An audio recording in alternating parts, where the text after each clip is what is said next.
The following program is classified MA. The Nine Network advises that it is suitable only for mature audiences. It contains some violence and horror.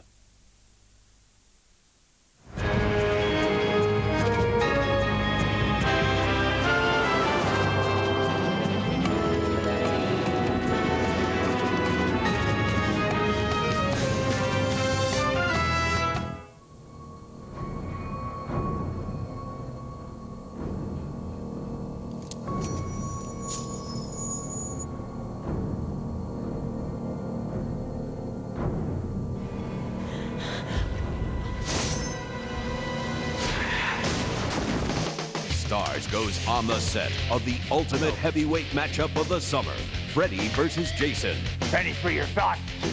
Notice who gets top billing for the 8th installment of a great Nightmare on Elm Street film. This time I'm meeting my match with Jason Voorhees. Jason is obviously much bigger, much stronger than Freddy.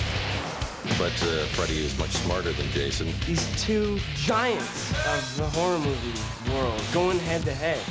Welcome to my nightmare. I was so excited that these two guys that both scared the hell out of me fighting each other. And I'm here, I'm in the middle of it.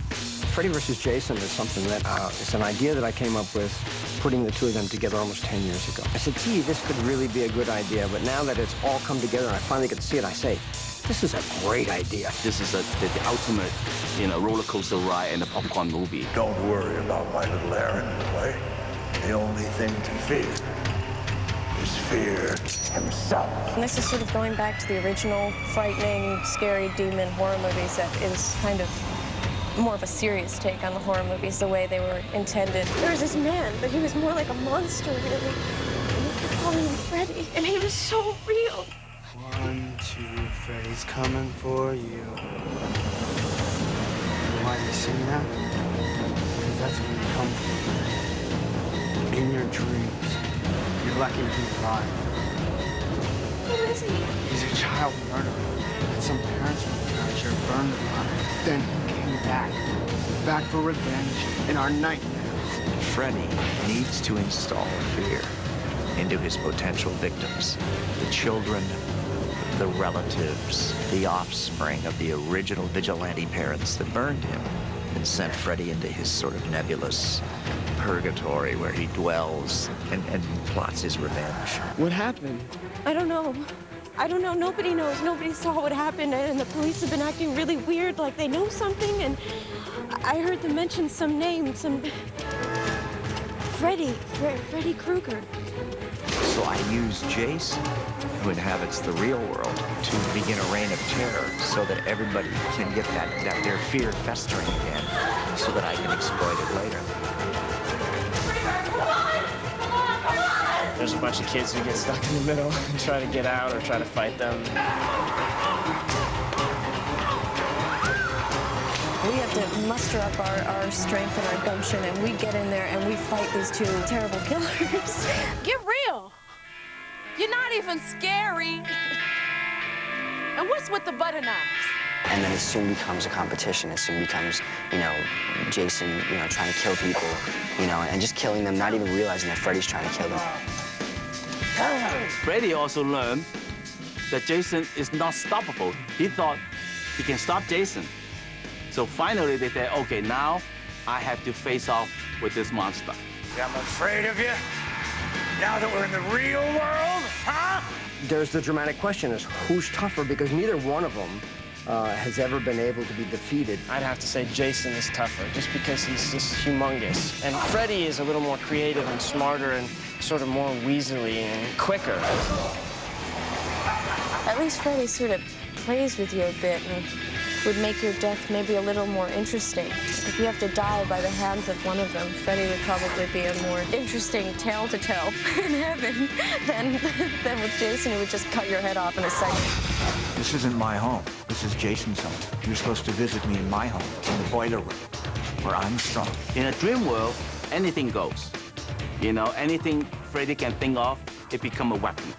It become a killing situation. But in the real world, Freddy is the underdog. Now, Jason has the upper hand. We've actually been sworn to secrecy, you know, by New Line Cinema here. But I'll say my one. This is my pat thing. Freddy takes a licking, but he keeps on clicking. All right. He holds up, let me tell you. He takes a good beating, but so does Jason. So, you know, you just have to wait and see where those end up. Why won't you die?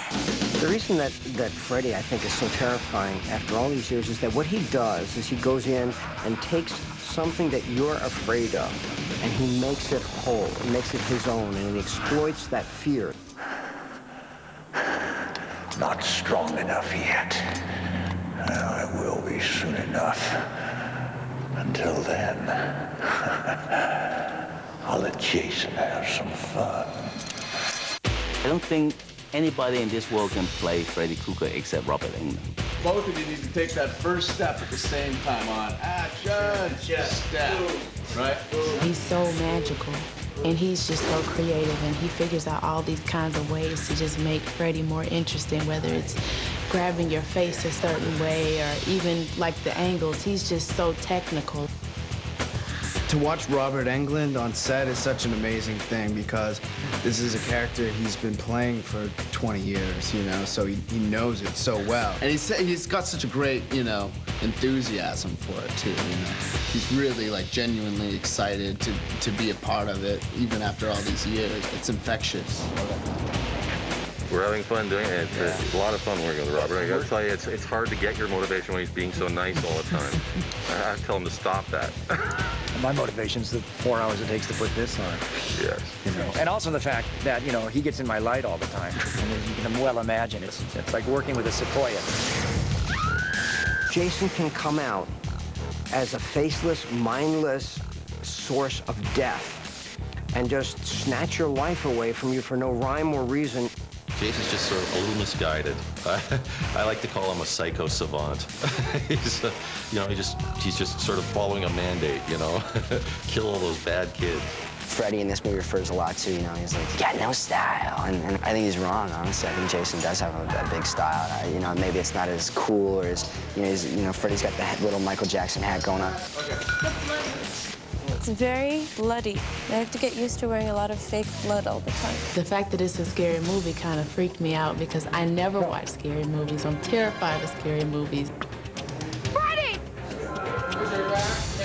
The choice of Ronnie Yu to direct the film, given the fact that he is not American and that he comes from a very different background than Wes or I or the other people who have done the Friday and Freddy movies, I think it was a really good one. I think we're taking the whole visual sense of this movie to a brand new level. Okay, let's go. And I go back to the first original Friday 13 and the first original Nightmare. You know, I said, oh, this is the key. So from then on, so I'm so like a samurai, like, you know, my vision is like a samurai. Okay, this is it. This is the only way to make this movie. Very good, thank you, gentlemen. Right. We all think alike. Ronnie sees the whole story almost like a great comic book, like a Batman versus Superman. A great comic book, you know, with that classic graphic illustration storyboard sense to it. So it's like flipping the pages of some great giant coffee table comic that you've never seen before, where they've combined these two arch villains. I never have like proper like cinema school training. When I was little, I read a lot of comic books. Everything for me is visual. It's like painting, it's like photograph and all that, you know? So it's like every time when I see a scene, I see pictures, I see color, I see all that, you know? So when I start a movie, I like to draw. Right. This, isn't it? Fire. Okay? It's approaching this. And then we have a side shot. He just has these very interesting ways of shooting things, and a lot of things are in slow motion. He does so many little camera tricks and so many little things that, like, I'm kind of only half aware of while we're shooting them. He brings a whole nother layer to this thing of, with his Hong Kong Chinese film background. I think folks are going to be in for a surprise on this one. He's added a whole new flavor to the look, the style, even the acting. I just want to make sure that there's enough blood there to satisfy the horror audience.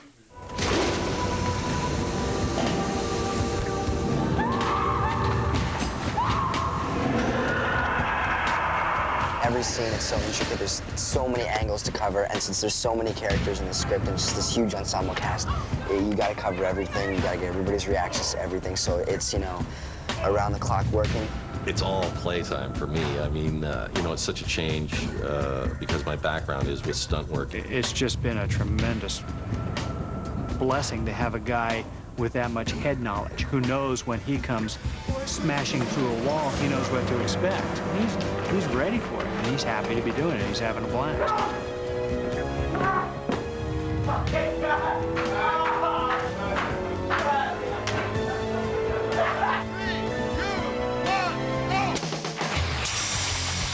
I did my own water stuff in this, and, you know, some of the fight stuff, but, you know, when you see Freddy flying to the hitting a wall or flying through the sky and landing in Crystal Lake on fire and things like that, you know, believe me, it's not me. We have done firework. We had Jason fully engulfed in flames over a 3-day period. And here I'm burning. And you can see right here, I'm burning. And here I'm on fire. The wire work has just been phenomenal. I mean, we have sent these guys flying in every conceivable direction.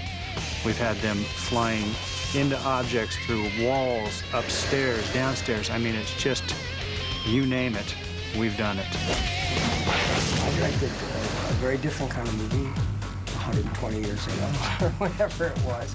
And that was a very sort of minimalist, tiniest little story that we could do, and now we have a full-blown studio picture with all of the bells and whistles and all of the things that make a major action picture. And that's what Freddy vs. Jason is. It starts and it never stops. It's just go, go, go, go, go all the time. There's new things revealed. There's the action is bigger and better than any of the other movies, and it's definitely going to be a thrill ride for the fans. They're really going to enjoy it. People just love the fact that they're two of the worst villains in horror history ever, and the fact that they're gonna square off. Place your bets! It's like the clash of the titans, and, you know, someone's gotta win. They each have this following. It's like the Ultimate Warrior versus Hulk Hogan. It's like a really awesome action movie at the same time as being a cult flick horror movie. Let's go! Wait! Look! Come to Freddy. These are my children, Jason. Go back where you belong! Lots of blood, lots of fears, lots of screams. Freddy and Jason are pop horror icons. They've been around our culture for almost 20 years, and each of them has become a symbol of all those things that collectively we as teenagers and then as adults are afraid of, so that they are the sum total of our current pop boogeymen. Freddy owns Jason. Freddy rides around on Jason. Maybe Freddy beats Jason to a pulp. I know what my fans want, and I know what they're going to get. And that is they're going to see the #1 monster of all time. As for his fans, I don't know, what, 10, 11 of them? The hell with them. I'll tell you though, I'd rather wrestle this guy again than have to get in the ring with little Chucky the Puppet Boy or Mike Myers. What is that, Mike? Is he a mime? I've never figured that out.